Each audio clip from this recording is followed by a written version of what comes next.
Bueno, buenas tardes. De nuevo, presentando a un profesor, esta mañana en reemplazo del profesor Ismael Farrando, y ahora, en realidad, esta era mi presentación oficial de un querido amigo como es el profesor Javier Barnés. El profesor Javier Barnés es un profesor de origen español, porque nace en España y tiene su alma y su sello español. Sin perjuicio de ello, podemos decir sin lugar a duda que es un cosmopolita. Es un hombre que se ha formado en la ciencia del derecho, no solamente en España, sino en otros países de Europa, como Alemania. Alemania, que ha sido la cuna de muchas de las teorías del derecho, no solo el administrativo, el derecho penal, etcétera, de la mano de un gran y querido maestro como ha sido el maestro Smith Adman. El querido profesor Javier Barnés ha sido formado con él allí donde se ha recibido de doctor y es el traductor oficial del libro de Smith Adman al castellano.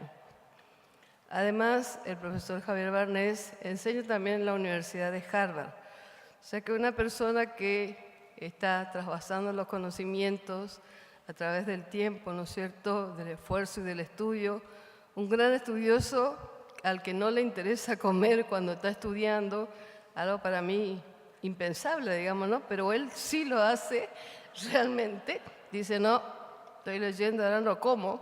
Puede pasar todo un día sin comer leyendo porque está interesado en el tema que trabaja. Esto le da la idea de la dedicación y el amor que tiene a lo que hace.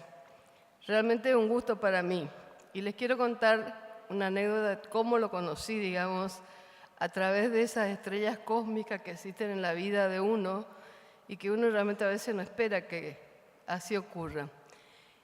Yo enseñaba en ese momento en la ciudad de Corrientes, yo soy profesora de la Universidad Nacional del Nordeste, que abarca las provincias de Corrientes, Misiones, Chaco y Formosa.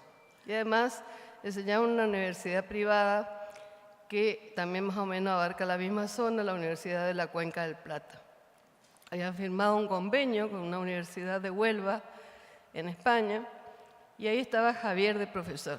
Entonces firmé el convenio y lo primero que llega un libro así de gordo, de un tal Javier coordinador, Javier Vázquez. Digo, qué ganas de escribir que tiene. El rector me llama y me dice, doctora, esto viene del área del derecho administrativo, si tiene que leer usted, fíjese que cómo es el tema, si es trascendente, qué opinión le merece. Yo no lo conocía ni sabía quién era, y bueno, leeremos. Leeremos, digamos, una cosa gorda, impresionante ya de entrada.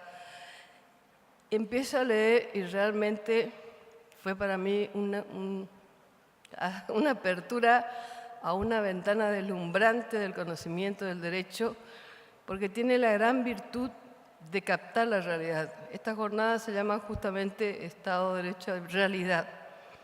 Y él empezó con el análisis de los institutos bases de nuestra ciencia, el acto administrativo, la gestión pública, etcétera, con la cosmovisión de las transformaciones que hay a través del tiempo. Me acuerdo una, por ejemplo, del acto administrativo excepcional, con la presentación de todo un montón de cosas que yo había visto a través de mis viajes, reflejadas en palabras claras, precisas, de estas transformaciones que todavía ninguno estaba escribiendo. Luego, a través de otro amigo, el querido profesor Jaime Rodríguez Arana Muñoz, tuve la oportunidad de conocerlo personalmente, ya en Coruña, donde todos le quieren un montón, Marta García, José García Perna, los profesores Juana Imerich, todos los que están en Coruña trabajando con Jaime. Me dicen, hay un gran profesor que lo vas a escuchar, te va a encantar. Y bueno, cuando lo veo venir, bueno, nos presentamos y me dice Javier Barnés, ¿usted es el que escribe tal cosa? Y dice, sí. Digo, yo no puede ser tan joven. Y sí, era él. Y luego, cuando estuvimos en Formosa, no sé si ustedes se acuerdan, hace 2 años, en las jornadas de la Hada, también él estuvo con su querido maestro, el profesor Smith Adman, acompañándolo en aquel momento en la traducción del derecho alemán. Y no es fácil aprender alemán. También aquí tenemos un conecte común con otro gran amigo vamos a decir, aunque un gran maestro, como es el profesor Nieto García, que me contaba él, le ha regalado muchos de sus libros en alemán, pero el profesor Nieto García también se ha formado en Alemania. Le regalaba a Javier los libros que me decía, él están prácticamente arados de tanto que lo ha leído y marcado. Y Javier sigue la misma escuela. Así que va a ser un placer, aunque lamentablemente sea la hora de la siesta, el programa está alterado y no estén todos los que quisiéramos que estén para poder aprovechar lo que Javier nos brinda. Realmente es un gusto tenerte con nosotros, Javier, escucharte, y además le cuento con un gran poeta, porque uno de los días que hizo esa conferencia, hizo al final una poesía sobre una ría que pasa al lado del lugar en La Coruña donde hacemos la jornada, en la cual se ve reflejada la luna. Es una hermosa poesía sobre la ría y la luna que había mientras estaba trabajando a la noche, elaborado esa poesía que me acuerdo muy bien, la pasó inclusive con la foto de la luna sobre la ría, que realmente demuestra su espíritu sensible, que no es poco decir hoy en la persona la calidad humana que tiene que acompañar al conocimiento de la ciencia. Así que Javier, bienvenido y muchas gracias por acompañarnos en estas jornadas de la ADA, en cuya comisión directiva vengo participando hace casi más de 20 años.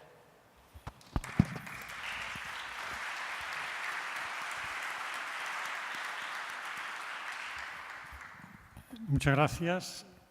Buenas tardes. Gracias, Mirta, por tus cálidas palabras, desde luego llevadas por la amistad. Abro un paréntesis. Es una hora inconstitucional para hablar del derecho administrativo.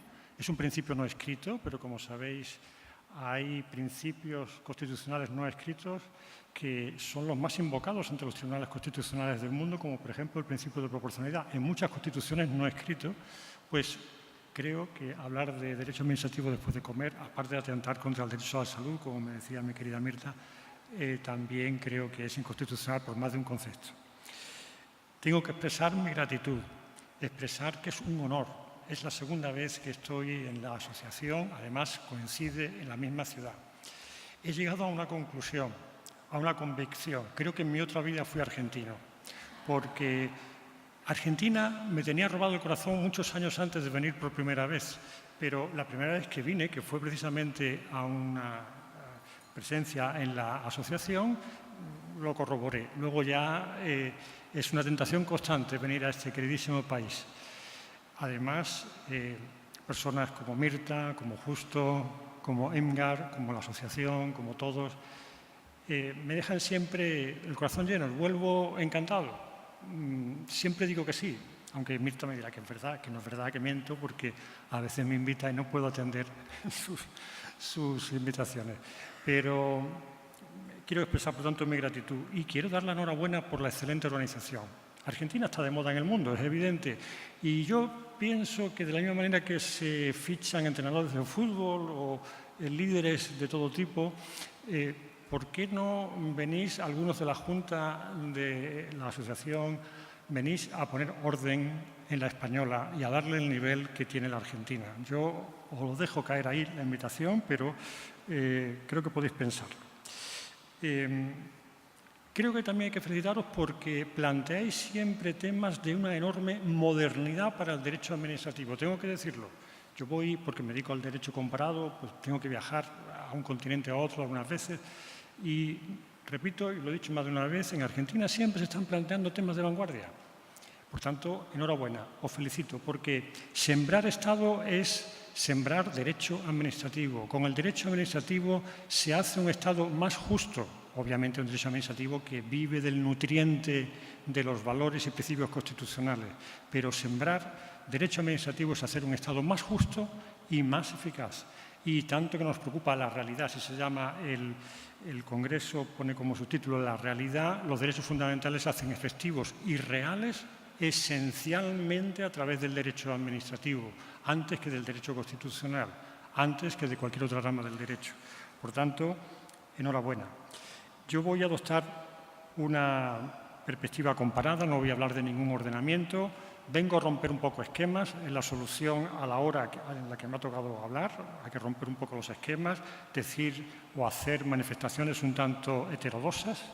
De esa manera se puede suscitar el debate, si es que, aunque sea posterior. Y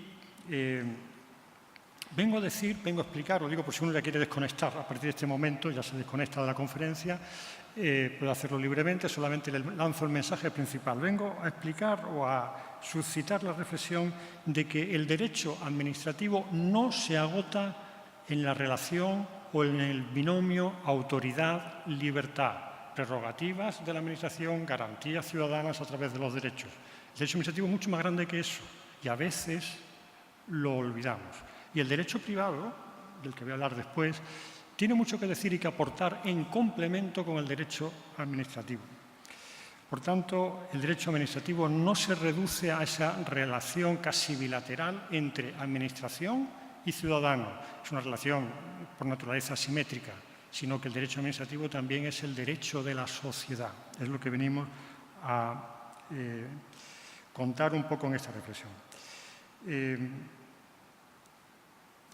Voy a poner el acento, precisamente por el subtítulo, en la realidad.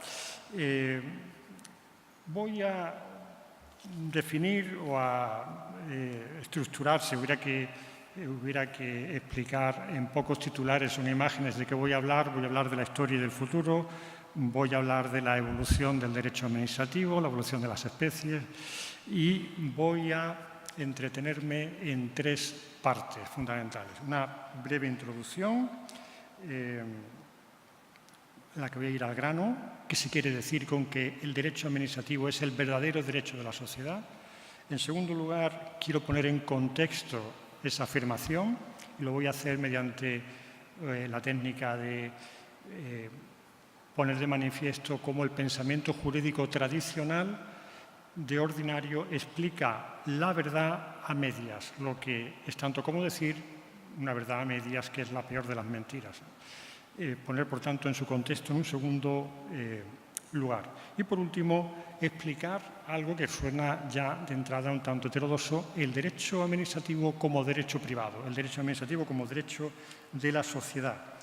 En esta última parte nos vamos a preguntar por algo muy concreto. ¿Por qué el derecho administrativo se interesa por aquello que hacen determinados sujetos privados sometidos al derecho privado? ¿Por qué se activa? ¿Por qué no se desentiende? ¿Por qué no ha dejado de ser una frontera? Si cruzo de Argentina a Brasil, pues ya pertenece a la jurisdicción de Brasil. Ha pasado el derecho civil o el derecho comercial, ya no tengo mucho más que decir. No.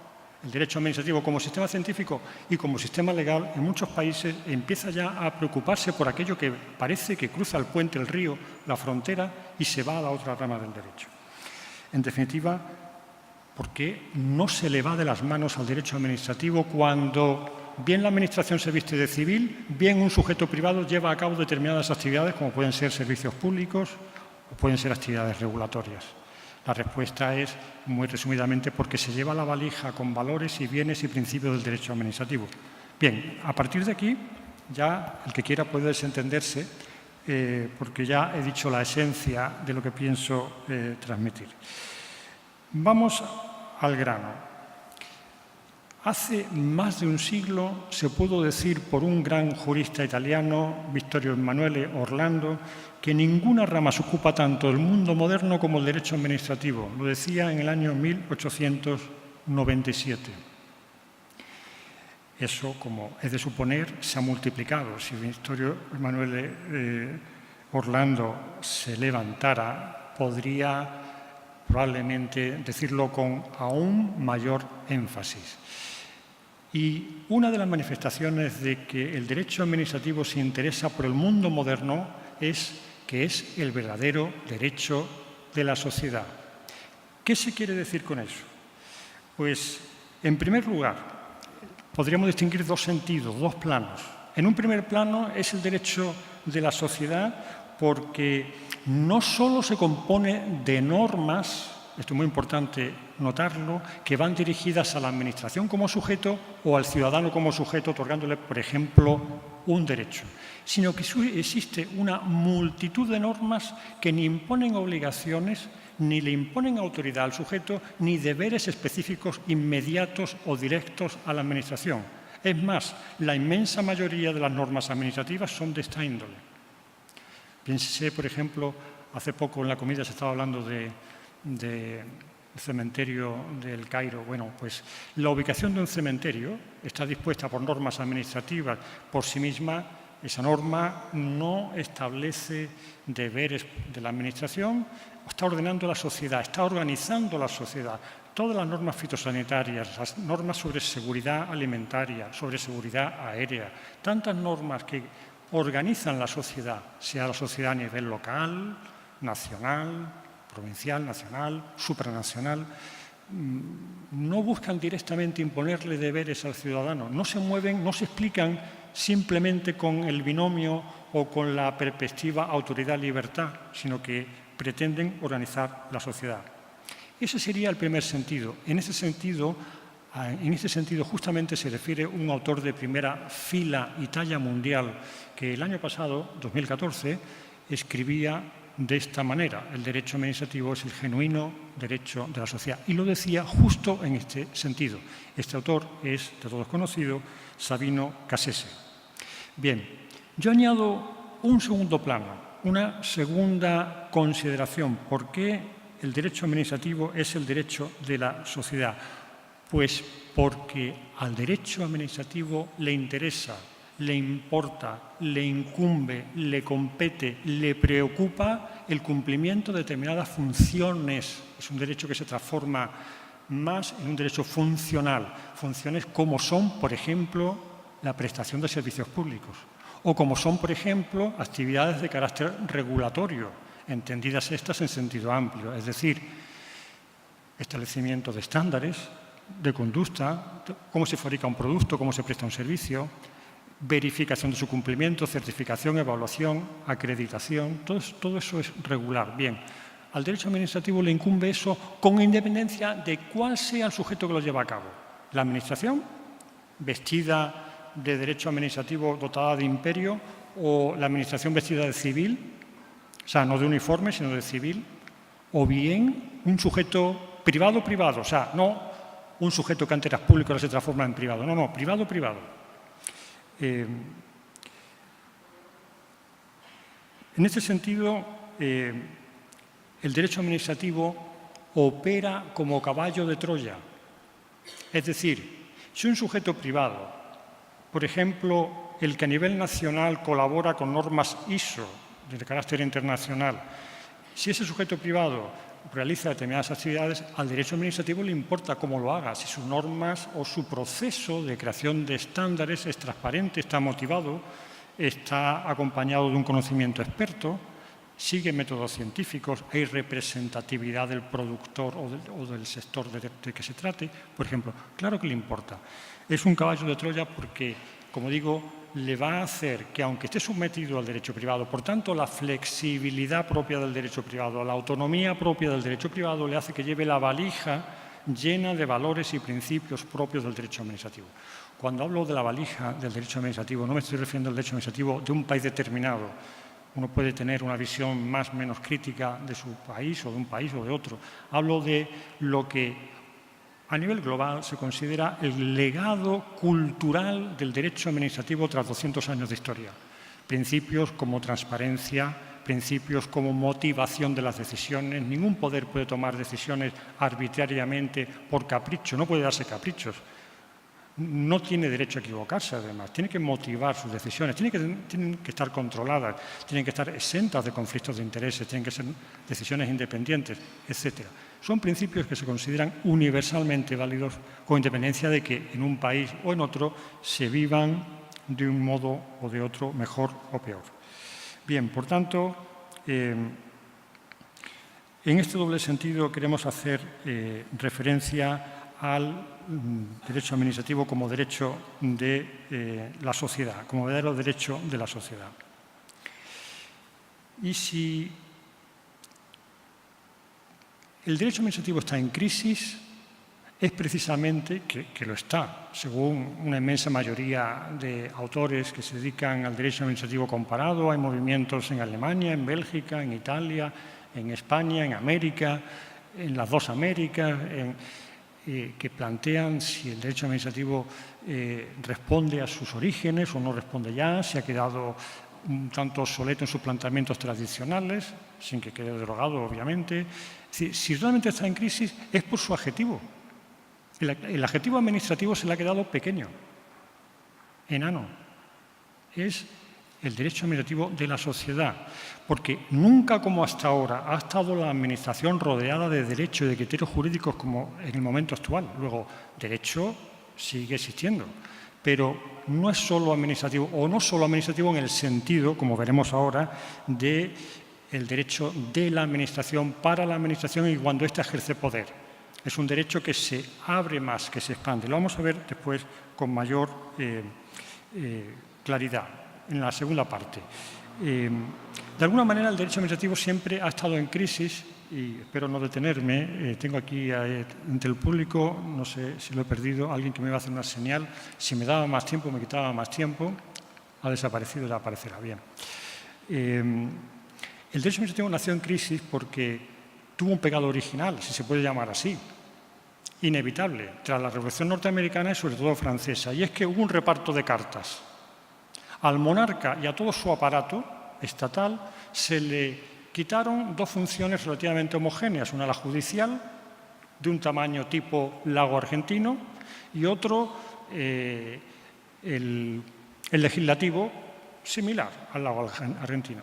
Y se le quitaron esas dos funciones. Y el resto es la administración, el resto es el océano Atlántico. Pero eso no es un problema de cantidad, es un problema de heterogeneidad. Es decir, dentro del océano Atlántico también hay funciones judiciales. La administración, como sabemos, realiza funciones judiciales, resuelve recursos, dirime conflictos y también dicta normas. Es más, en una proporción con respecto al legislador de 1 a 100, 1 a 80, 1 a 50, depende de los estados. Ahí hay muchos estudios, hay algunas. Por tanto, nació ya con una crisis. Todo lo que sea explicar la administración desde la división de poderes está condenado al fracaso. Por tanto, nosotros aquí vamos a defender, junto con la perspectiva lógicamente subjetiva, tiene que haber una administración, pero también una dimensión funcional, es decir, al derecho administrativo como sistema científico y como conjunto de leyes le importa y mucho que se satisfagan con eficacia determinadas funciones, esencialmente, entre otras, las relativas a los servicios públicos dentro de una sociedad y las actividades de carácter regulatorio. Al derecho administrativo le trae sin cuidado, si se me permite la expresión, que el Estado haya pasado de ser prestador directo de determinados servicios, incluidos de carácter normativo o regulatorio, siempre que el Estado sea garante de un resultado, que esos servicios se presten eficazmente y siempre que las actividades normativas y regulatorias se hagan de forma eficaz. Lógicamente, las constituciones opondrán límites a esos movimientos y habrá opciones políticas de un signo o de otro, pero el derecho administrativo como tal, si se produce ese trasvase, le va a decir, sí, tú te vas, pero te vas con la valija. Y esa valija es como un sombrero del que no te vas a desprender.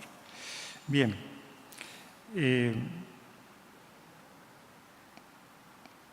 Vamos de forma muy rápida, segunda parte, a hablar de esas 10 verdades a medias, que es tanto como decir la peor de las mentiras. Vamos a elegir solamente 10, podríamos sacar entre todos muchas más.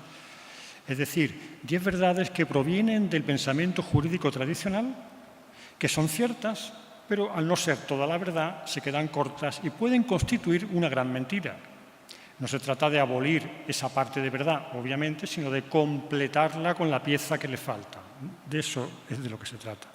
Hablo de delimitación negativa en honor a los franceses, creo que aquí no hay ninguno, pero a los franceses les encanta definir las cosas, pues, delimitación positiva, delimitación negativa, lo que no es, lo que sí es. Bueno, pues vamos a hablar de esas 10 verdades a medias sobre el derecho administrativo, para después poder hacer referencia por último, a la parte con más sentido, del derecho administrativo como como derecho de la sociedad. Con estas 10 verdades a medias pretendo poner un poquito en contexto la reflexión final.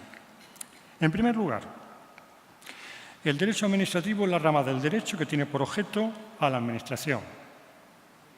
Es cierto, pero ya estamos diciendo aquí que, además de eso, es el derecho que tiene por objeto a la sociedad. Estamos diciendo que sí, que el derecho administrativo dirige a la administración, qué duda cabe, pero también pretende organizar a la sociedad, donde la administración no siempre está tan directamente involucrada o no está directamente involucrada.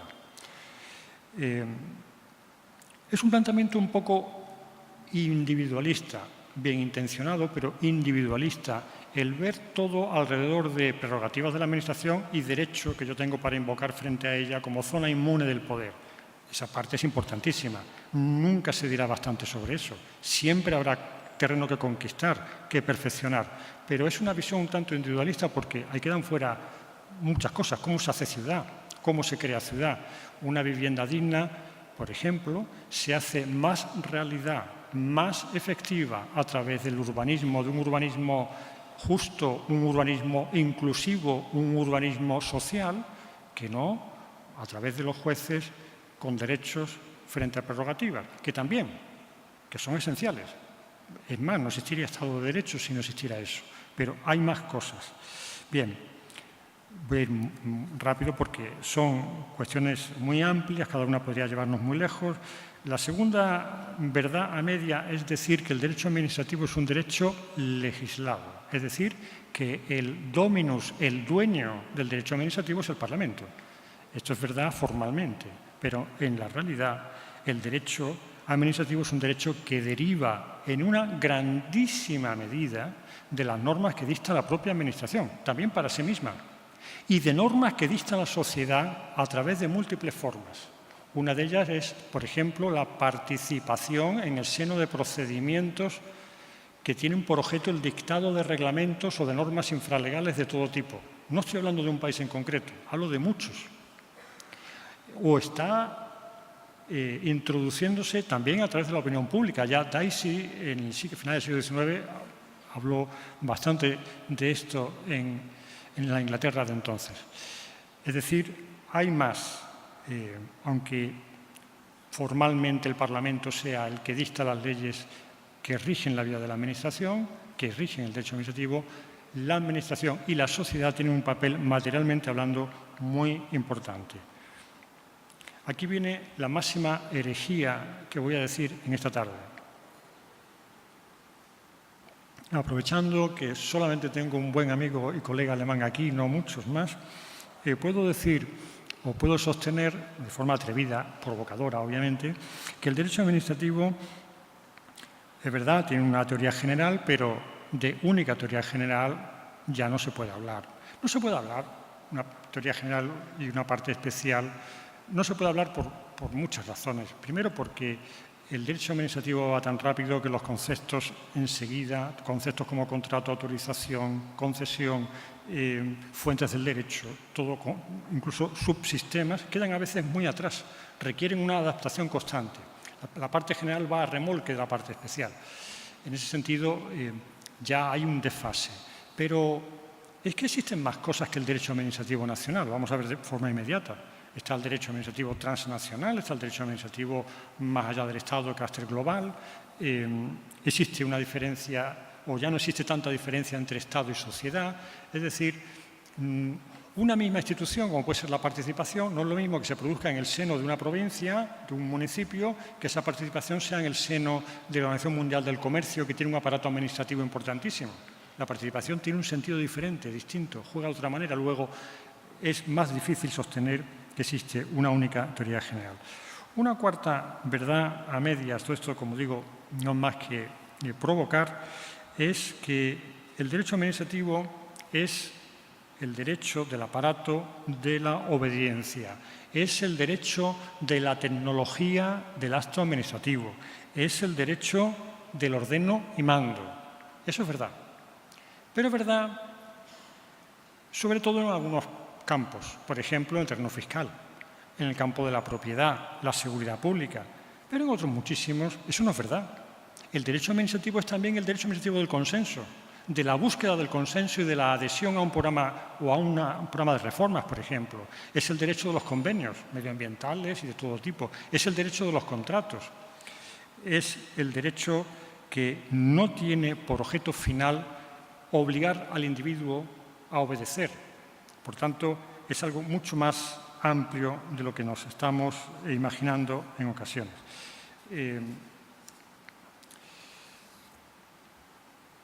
Voy más rápido todavía. El derecho administrativo es un derecho de carácter forense, lo cual significa que se ocupa de la resolución de conflictos, lo cual significa a su vez que el eje del derecho administrativo es el juez. Es un derecho de origen judicial, es un derecho donde el juez tiene un protagonismo indudable, es un derecho donde la tutela judicial efectiva se convierte en la estrella del firmamento, o el derecho público subjetivo también, y así sucesivamente.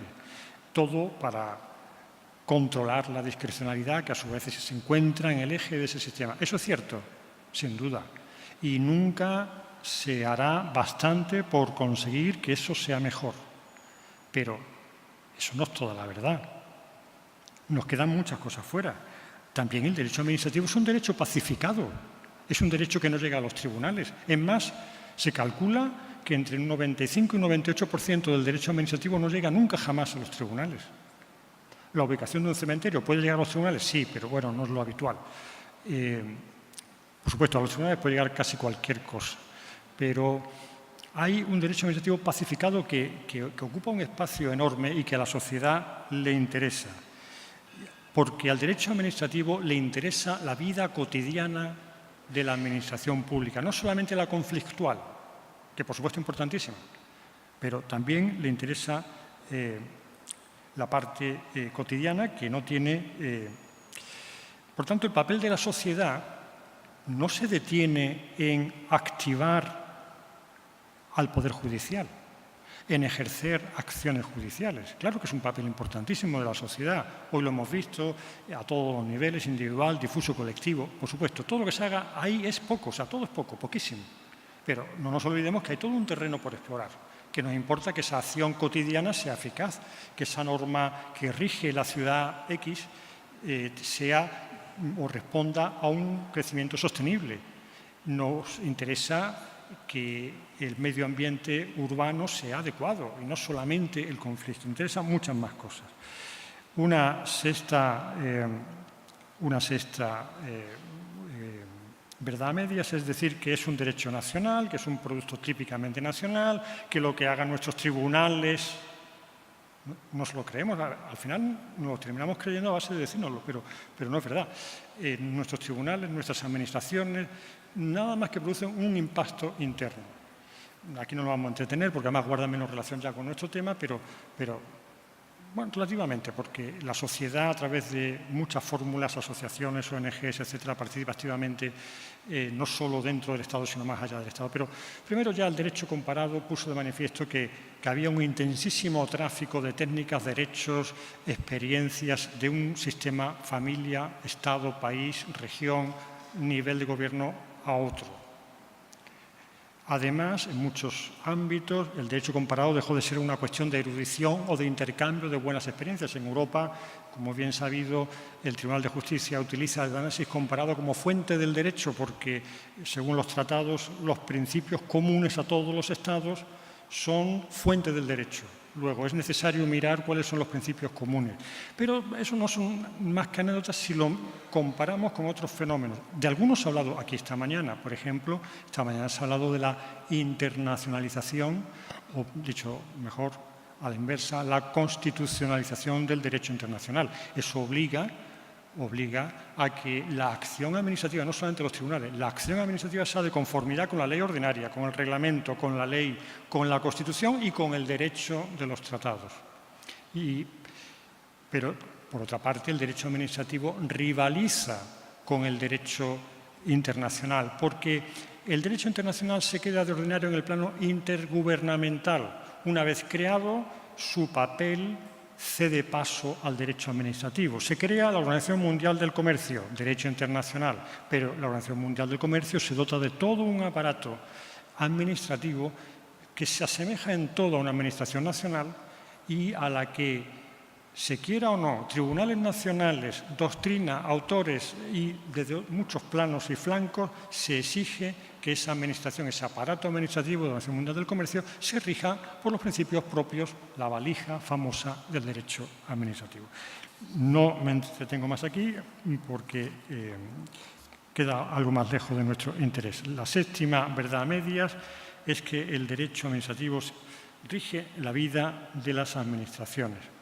Dejemos a un lado que el derecho administrativo se rige, y la administración, perdón, se rige por el derecho constitucional, por el derecho internacional, por el derecho privado, etcétera. Derecho laboral, que se rige también por otras ramas del derecho. Dejemos a un lado que el derecho administrativo también se proyecta sobre otros poderes del Estado que no son administración, pero que tienen administración, como puede ser un parlamento.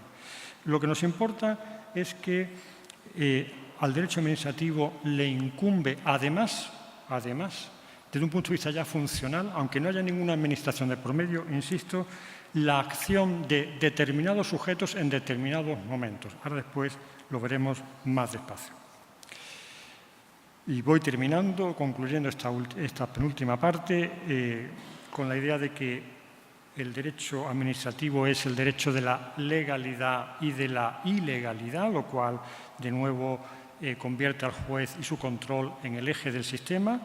Y eso es cierto, pero al mismo tiempo no lo es menos, que es también el derecho de la eficacia y de la efectividad. Un ciudadano no quiere tan solo que ese servicio público de transporte, de recogida de basuras o de abastecimiento de elementos pues se haga de acuerdo con el reparto de competencias y de conformidad con los procedimientos establecidos. Quiere que sea eficaz y que el transporte urbano sea eficaz. Y eso le importa al derecho administrativo, y mucho. Y si nos quedamos solo en el derecho administrativo del conflicto, del control judicial, del derecho, etcétera, nos quedaremos muy cortos. Por tanto, le interesan al derecho administrativo otra multiplicidad de controles, las evaluaciones de impacto regulatorio, ex ante y ex post, y tantísimas cosas, y una participación mucho más seria e importante de la sociedad y del público en general. La novena, y ya vamos concluyendo, el derecho administrativo como derecho es solo derecho público. Ya hemos desmentido esta afirmación y a ella nos vamos a referir seguidamente. No vamos a hablar de las relaciones con el derecho constitucional, tampoco con el derecho internacional público. Se puede decir mucho de esto, pero solamente del derecho privado, del que me voy a ocupar seguidamente, un par de consideraciones. Siempre han hecho buena pareja, aunque no nos lo creamos. El derecho administrativo, sin embargo, nació huyendo del derecho privado. Era como la derogación del derecho privado. Tú tienes una propiedad privada, yo tengo un dominio público. Tú tienes un contrato privado, yo tengo un contrato administrativo. Así nació, como separándose. Luego parece que empezaron a caminar juntos. De pronto el derecho administrativo se fugaba hacia el derecho privado, se decía. Luego parece que colaboran. En definitiva, ahora veremos en la última consideración, en la tercera parte y última de mi intervención, que es también derecho privado que se preocupa por el derecho privado, no sobre cualquier derecho privado, no para abolirlo, no para conquistarlo, pero sí le importa y mucho el derecho privado. Por último, el derecho administrativo opera a través del llamado método jurídico. Eso es cierto, método jurídico que, por cierto, proviene del derecho privado, la subsunción, la norma, la subsunción, presupuesto de hecho, consecuencia jurídica, etcétera. Bien, eso es verdad, pero hoy nadie duda de que para hacer ese otro derecho administrativo del que a veces no nos ocupamos tanto, es necesario otro método, que no el método jurídico propio del derecho privado, más o menos adaptado y ajustado al derecho administrativo, sino que hace falta jugar, si queremos un derecho administrativo de la eficacia y de la efectividad, si queremos un derecho administrativo que se ocupe de otros valores, no podemos permitirnos solo el método jurídico. Aquí una imagen puede ser clara. No es lo mismo interpretar una obra maestra que crearla. Bien, para interpretar la obra maestra, el método jurídico, qué duda cabe. Pero para crear una obra maestra hace falta recurrir a otros métodos en convivencia con el método jurídico. Es decir, tenemos que trabajar con ciencias afines, con ciencias auxiliares, etc. Bien.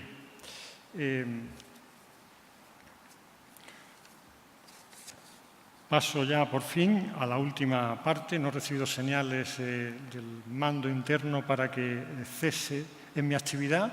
Luego, todavía tengo 7 minutos, si no me equivoco. En realidad, está casi todo dicho. Ahora lo vamos a decir de una manera más ordenada. Bien, hoy lo hemos visto ya. Cuando se habla de derecho administrativo y derecho privado, con frecuencia se habla de una manera negativa, belicosa. Se habla de huida al derecho privado. Obviamente, el derecho administrativo ha huido muchas veces al derecho privado y se han cometido grandes corruptelas y, por tanto, hay trasvases o movimientos que jurídicamente no son aceptables. Dejamos las patologías a un lado. Pero se habla de huida y luego de caza y captura. Y, sobre todo, de lo que se habla es de conquistar, reconquistar lo que era mío, publificación versus privatización. Términos, por cierto, que no son jurídicos, que son económicos y que, por tanto, confunden a los juristas. Privatizar ya evoca la idea de que el Estado se retira, se hace minimalista, desaparece y lo deja en manos del mercado. En muy pocos casos es así. Y solamente de ordinario en casos en los que ya era privado. Piénsese en el textil de los años 70. Por supuesto, en los imperios de la América británica y la América hispánica, el textil solamente se podía comprar allí donde el rey determinaba que se podía comprar solo para su imperio y no fuera del imperio. Pero bueno, ya en tiempos más modernos, en los años 70, 80, por la presión asiática, muchos estados occidentales intervinieron las empresas privadas del textil para refinanciarlas. Una vez refinanciadas, la devolvieron al océano, al mercado. Bueno, ¿se puede decir que se ha privatizado? Sí, pero ya lo era. Internet aparece como fenómeno hace muy pocos años. Es un invento de la administración pública norteamericana, por cierto. Es un producto de una administración pública, no se olvide, que luego está en manos de todos. Pero es gobernado. Ahora el derecho se preocupa, y el derecho administrativo se preocupa, y mucho, de Internet. Por tanto, es algo cíclico, es algo, pero siempre se ve en términos negativos de conquista, reconquista, privatización versus publificación. Yo quiero verlo desde otro punto de vista completamente distinto, que es el que ya he comentado. Al derecho administrativo le es indiferente absolutamente que una función sea desempeñada por un sujeto privado.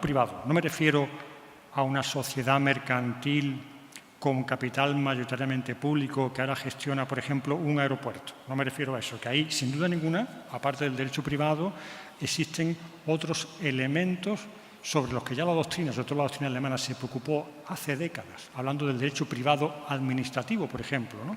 De forma que esa sociedad mercantil que presta el servicio de transporte urbano, pero que es de capital mayoritariamente público, tiene que respetar, por supuesto, el principio de proporcionalidad, la no discriminación, el respeto a todos los derechos, etcétera, entre otras muchas cosas. De ese tema se ha ocupado más el derecho. Yo me refiero al sujeto privado, algo que no era antes público, pero siempre y cuando esa actividad tenga relieve, trascendencia para la sociedad, y la tiene en dos casos, sin duda ninguna: servicios públicos o servicios de interés general, como se quieran llamar en cualquier ordenamiento. Servicios que son esenciales para la vida humana y actividades de carácter regulatorio, establecimiento de estándares, evaluaciones, certificaciones, etc. Por tanto, en estos supuestos, el derecho administrativo se activa y va a exigir que determinados principios se apliquen. No cabe cualquier sujeto privado. No me estoy refiriendo al comercio que vende ropa, pero sí me estoy refiriendo, a lo mejor, a una sociedad mercantil que gestiona un servicio público, a una sociedad privada que gestiona un servicio público, a la agencia de calificación crediticia, etcétera, etcétera. O actividades deportivas privadas, pero como el ICO o tantísimas otras. Bien. Aquí habría muchas cuestiones de las que ocuparnos, no nos podemos detener, no es una cuestión de quién despliegue la actividad, ya lo he dicho, ni de fronteras, de luchas, es, ante todo, y esto quiero subrayarlo, una cuestión de interiorizar determinados principios. Por ejemplo, el Reglamento Europeo del año 2009, luego modificado 2011 y 2013, relativo a agencias de calificación crediticia, las deja en su ámbito del derecho privado, se mueven en el ámbito del derecho privado, sujetas al derecho comercial, al derecho civil, pero les ha impuesto una serie de principios propios de la cultura del derecho administrativo. Esas agencias tienen que funcionar con transparencia. Los indicadores que sirven para medir la deuda soberana tienen que ser públicos, sometidos al debate público, al debate científico. No puede haber conflictos de intereses, tienen que estar dotadas de conocimiento experto y técnico suficientemente. No pueden subdelegar sus tareas. Es un ejemplo. Tienen que motivar adecuadamente sus decisiones. No pueden aparecer de pronto un 7, un 3, un 4. No, por muy sujetas que estén al derecho privado. Es un ejemplo gráfico, pero como esto, otros, de interiorizar. Es decir, no se trata de colonizar, no se trata de impedir que funcionen con la flexibilidad adecuada, pero sí, en cambio, bien. Algunas de las cuestiones, ¿qué sujetos privados? Pues ya he puesto algunos ejemplos, que se mueven en el ámbito de los servicios públicos. ¿Cuándo? ¿Qué principios? Pues, ¿y bajo qué formato? Normalmente, de ordinario, ya por ejemplo, en el ámbito europeo, cualquier empresa privada que se mueva en determinados sectores, por ejemplo, los sectores de telecomunicaciones, energía, etcétera, ya no puede contratar según el derecho comercial. Contrata según el derecho comercial, pero tiene que haber libre, un concurso libre donde al que pueden acudir y licitar cualquier otro productor o empresario, sin problema ninguno. Se plantean, en realidad se podría decir, con ello ya voy terminando,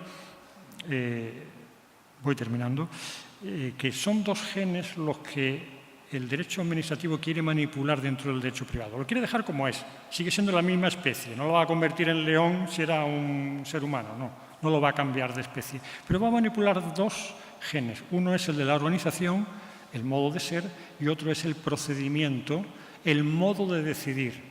Y ese tipo de sujetos privados tienen que tener, por ejemplo, una asociación que representa a los abogados del país o a todos los abogados de ámbito europeo, asociación civil, derecho privado.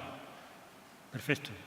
Ahora bien, se manipula un gen, que es la organización. La organización tiene que estar compuesta de forma representativa. Tienen que estar representados todos los despachos de abogados, los pequeños, los grandes, los medianos, los enanos, los subenanos y los gigantescos, todos.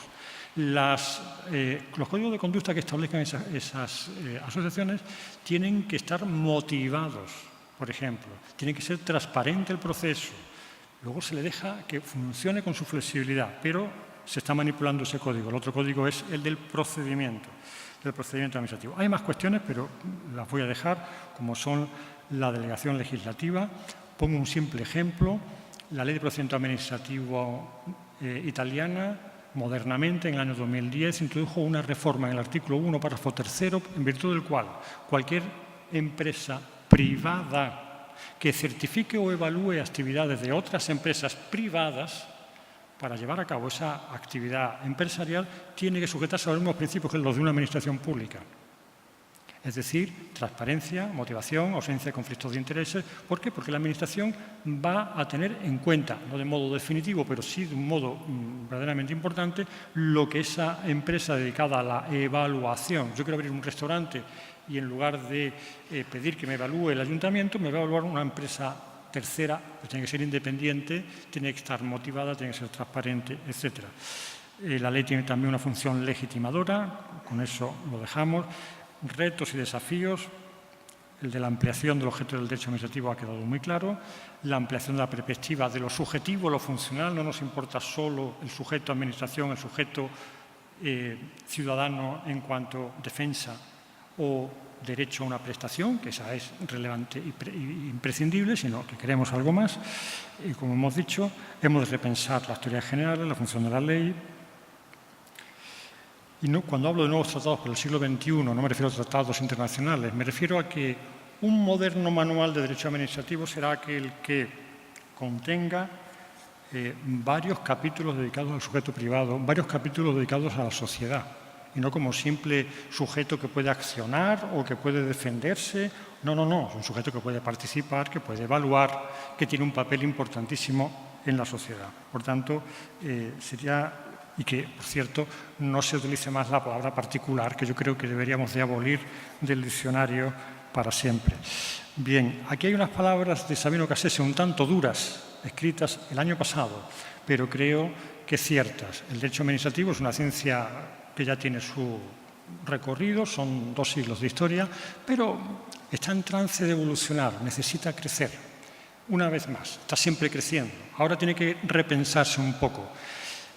Por tanto, será la forma de despejar la niebla que produce muchos problemas y además de defender realmente al ciudadano en el siglo XXI.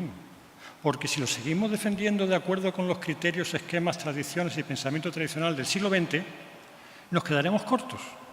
Por tanto, si queremos que su dignidad sea protegida, esto es un pequeño homenaje a Galicia y a los que acudís a estos encuentros, tenemos que repensar el derecho administrativo. No hay mejor práctica que una buena teoría. Por tanto, de esa forma despejaremos la niebla. Muchas gracias por vuestra paciencia.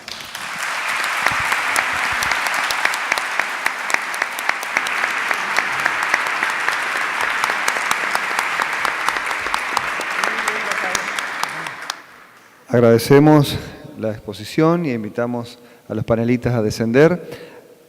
Y les comentamos que antes de la siguiente conferencia se van a hacer la entrega de premios José Luis Salomoni en un concurso de comunicaciones y artículos jurídicos convocados en el marco de estas 41ª Jornadas Nacionales y 11º Congreso Internacional de Derecho Administrativo.